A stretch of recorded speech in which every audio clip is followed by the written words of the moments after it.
Okay, so let me tell you a little bit about what's on my mind today. My little mind. All right. So, unlike most of you, I'm getting older every day. Most of you look the same as you did when I first met you many years ago. But I'm getting older.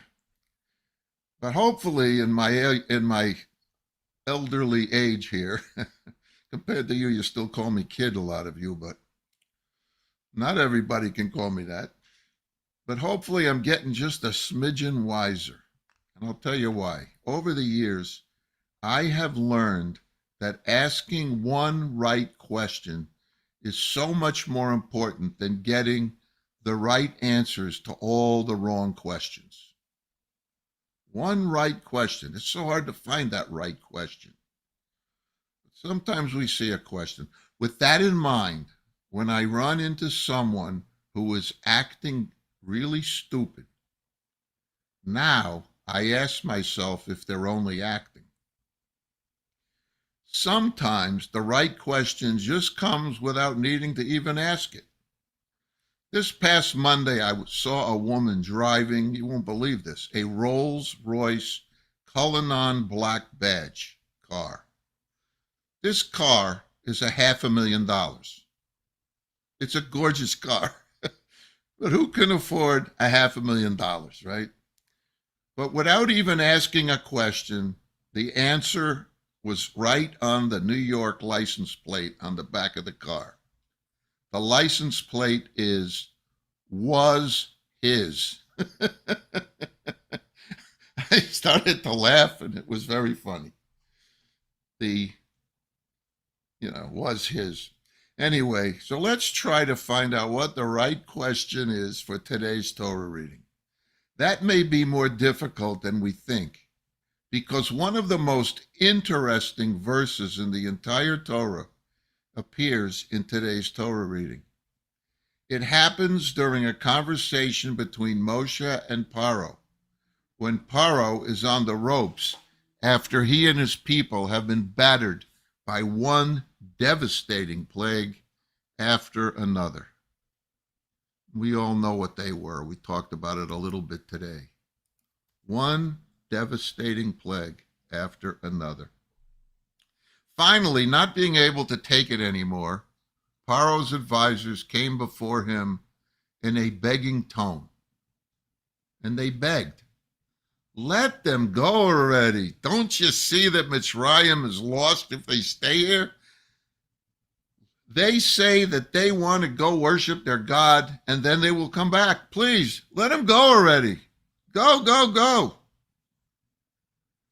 The Torah verse comes after Moshe and Aaron responded to a summons issued by Paro to appear before him. When they arrive, Paro says to them, Okay already. Go. Go and worship the Lord your God. Go, go, go, go. Go on your 3-day journey. But before you go, tell me who exactly is it that you intend to take with you for this worship. The great verse that I was talking about comes in the form of Moshe's response. It is a response that is amazingly brave. Moshe says to Paro, "What do you mean? All of us are going to go. We will go with our young and our old. We will go with our sons and our daughters, with our flocks and our herds. For we have to go and observe the festival of Adonai. We have to. You got to let us go." By the way, that's why this Torah reading is called Bo. Bo means to come or to go, but in this case, it's to go. I do not know about you. I don't know. But if, God forbid, I was in Paro's shoes, God forbid, 1,000,000 times, I could easily understand what my reaction would have been to that. I would say, "What? Are you kidding? Are you out of your mind? No way, Parose. No way. I know what you are up to. You are nothing but an unscrupulous, fraudulent, and deceptive shyster. That's all you are. I'm certain that your intentions are no good. If you really want to worship your God and then come back, then just take the men and a couple of animals for your sacrifice. That's all. You don't need any more. You don't need your wives. You don't need your children. Just the men with a couple of animals. And if you're planning to come back, why do you need to take everybody, the women, the children, the flocks, and the herds? Why? If you are only going to worship your Lord for 3 days, why do you need to take everybody and everything with you? Do you take me for a fool, Moshe? I must admit that in all my life, I never saw such unmitigated chutzpah. How chutzpahdik that is. Let the women and the children and your animals stay here. I just want to make sure that you know that I am very willing for you to take the men and go for 3 days. I'm being very rational here. I'm being a good person. So go. Worship with your God. If that is all you really intend to do, geh gesund, go ahead. But based on your obviously over-the-top, ridiculous request, I have my doubts. Okay. I admit this isn't verbatim from the Torah, but that's what it says. And it gets the message across. Paro shoos them away. So, what I love about this scenario is that it portrays Paro as a male chauvinist. Why do I love it? Because I'm not sure. I'm not so sure. You see, Paro understands that women have always ruled over their society more than the men ever did. The men may have been in leadership roles, but it was the women who really had the influence. He always ruled like that. How do I know? In this case, based on how Paro lived his life, it was inconceivable to him that women would ever choose some invisible man in the sky over him as their God. He just didn't believe that. Paro was considered to be the supreme deity of all of Mitzrayim, and he was sure the women knew it and accepted it. That is why he was so willing to allow the men to go alone. Because of this, he did not believe that the women would have the slightest desire to pray to the God of Abraham, Yitzchak, and Yaakov. That is why he never viewed the women as a threat to his divine power. This is also why Paro wanted all the males born to Bnei Israel to be terminated at birth. So if the men left and did not come back, Paro would be so delighted, since that was his plan all along. It would have supported Paro's desire to eliminate the male population of Bnei Israel. So while there were definitely times during our Jewish history when we were ourselves very misogynistic, much more than we are today, we still are, admit it. On the whole, women are welcome to be part of the Jewish leadership and are encouraged to pray to Adonai.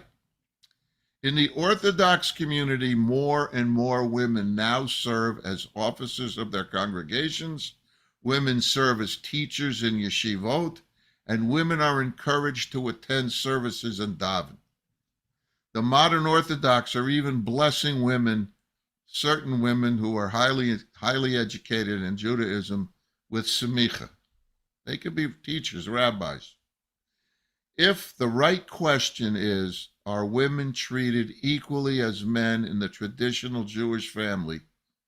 If that's the right question, the right answer is an embarrassment to even many of the most Orthodox when we discuss the issue of the aguna. What is that? In Hebrew, aguna literally means anchored or chained. But today, aguna refers to a woman whose husband has either disappeared through no fault of his own willfully abandon her, or simply refuses to give her a get. According to Jewish law, this woman is considered a chained woman, an aguna, because she cannot remarry without a physical document known as a get or a Jewish divorce. So the sages, interestingly, the sages who created this law, as they explained their rationale, did so to ensure the divorced woman could prove her status. You needed a document to show somebody, say, yeah, I was divorced, or I'm not married anymore. You had to have it. But there was not even one comment that someone would use this law to abuse women. Not even in their minds. Had they even envisioned such a thing based on what happens with the rest of the Talmud and the arguments, they most assuredly would have included some remedies, but they completely missed it. Completely. They couldn't even imagine that that would happen. The late, great Rabbi Lord Jonathan Sacks, Alei Shalom, he should rest in peace and be remembered, and his blessings should be on all of us. Rabbi Sacks railed against people who abused Jewish law, especially the law of the aguna. It literally made him sick when an aguna would come to him and ask what to do. He famously wrote, "True freedom requires the rule of law and justice, and a judicial system in which the rights of some are not secured by the denial of the rights to others." In other words, by taking away rights for some, that doesn't give you more rights. You get more rights when everybody has all the rights. That's his point.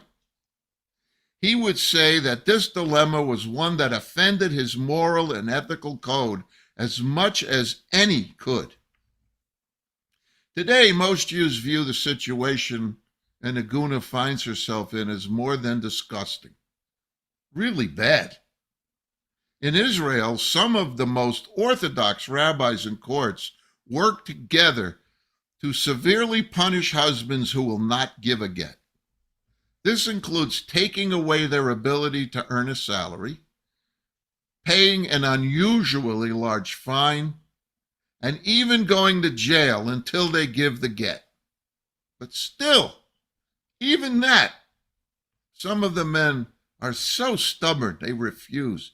They will not give a get even in jail, even with their money gone. In the United States, many years ago, I worked with the Vad HaRabbanim and proposed a way to get around forcing a husband to give a get. The way it works is, when not knowing for sure if the husband is willing to give a get, I mean, you might know for sure, but the husband never said anything and nobody ever asked him.